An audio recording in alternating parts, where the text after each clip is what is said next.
여러분, 9월 위기설이라 시장에는요 굉장히 많이 회자되던 말입니다. 그만큼 9월에는 대한민국 경제가 굉장한 위기를 맞지 않을까, 그런 전망을 내놓는다는 뜻이지요. 9월 위기설이 왜 나왔느냐?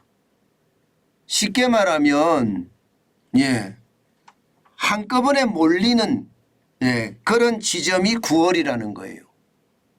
뭐가요? 악재들이. 대표적인 악재가 코로나 대출 만기 연장, 이자 상환 유예, 원금 상환 유예가 9월 말로 끝나죠.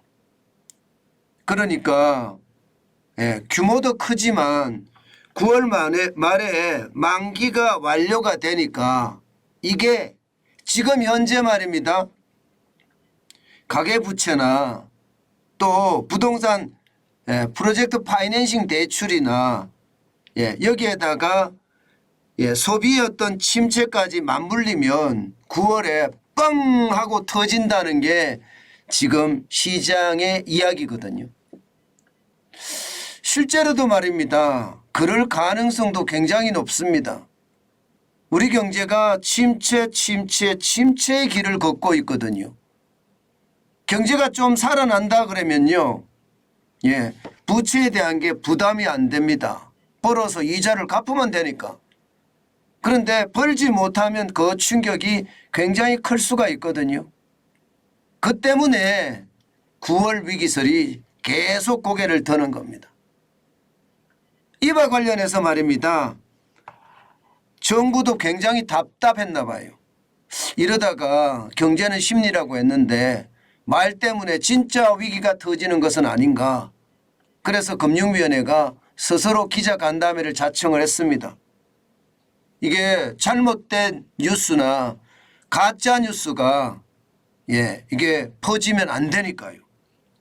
실제 금융위원회는요, 김소영 부위원장이 인터뷰를 하면서 만기 연장이나 상환유예 조치가 9월 말에 일시에 종료돼서 부실이 한꺼번에 터지는 것은 전혀 사실이 아니다.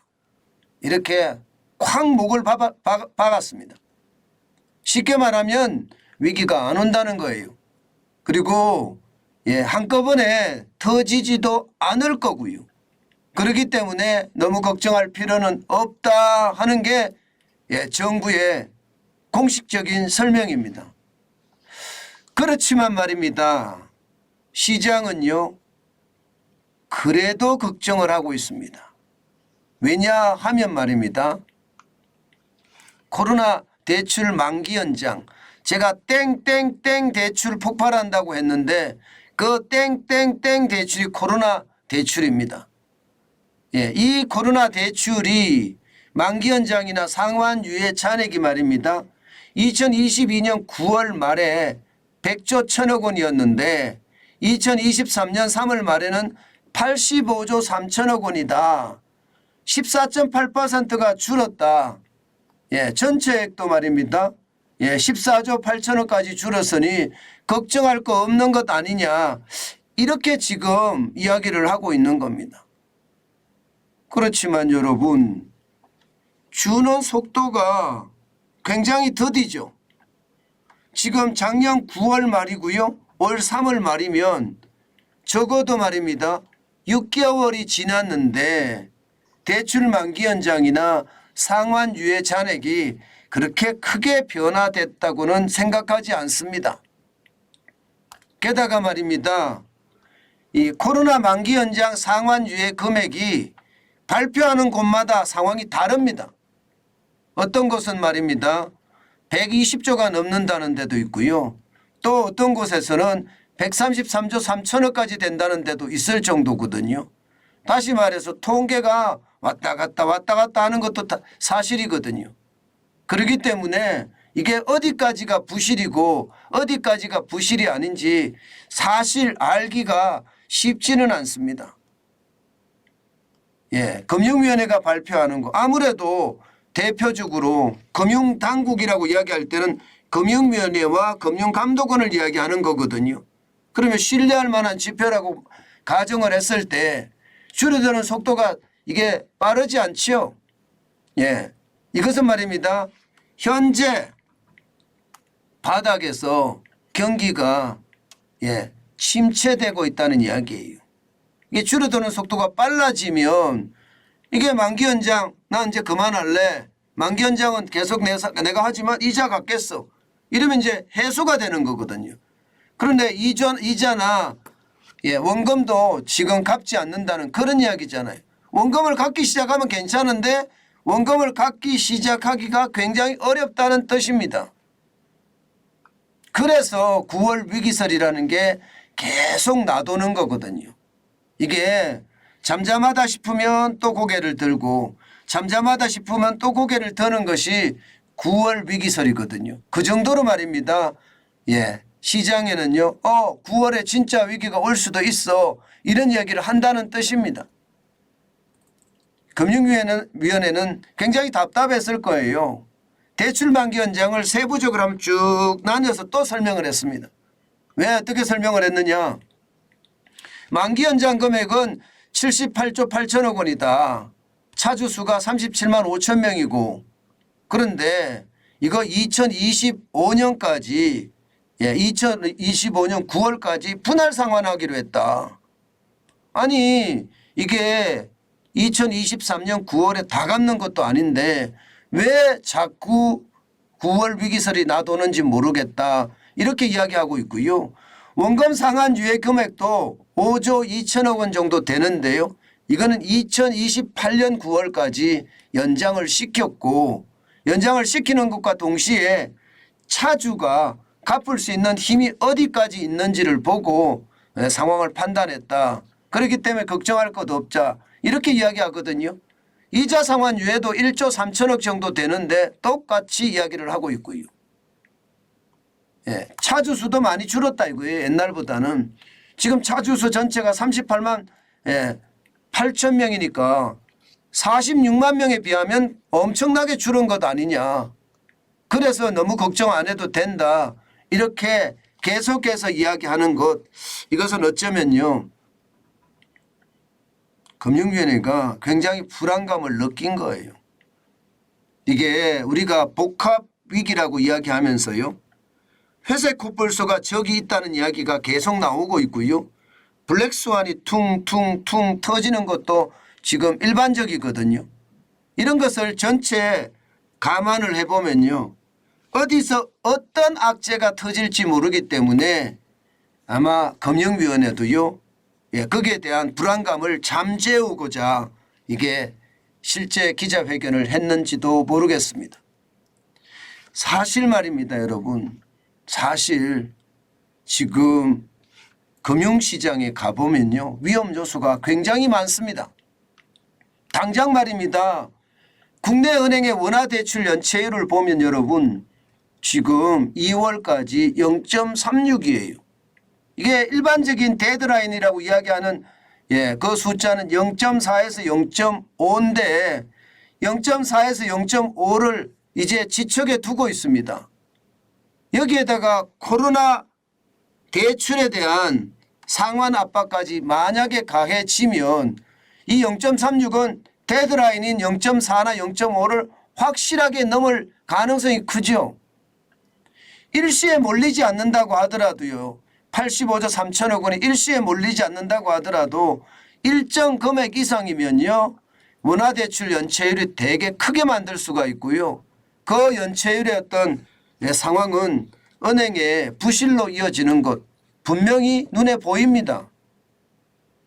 지금 말입니다. 지금까지 원화대출 연체율이 2022년 6월에 보면 0.20이라고 이야기했습니다. 이게 다 거짓말이었죠. 대출 만기 연장이 여기에 포함이 안 돼 있으니까 이렇게까지 낮아졌던 거거든요. 그런데 중요한 것은요. 지금 현재도 대출 만기 연장이 여기에 포함되어 있지 않습니다. 그런데도 불구하고 원화대출이 0.36까지 올라갔다는 것은 그만큼 시장의 불안감 크다는 이야기죠. 빌린 돈 안 갚는 사람이 많다는 이야기예요. 디폴트가 여기저기서 터진다는 이야기입니다.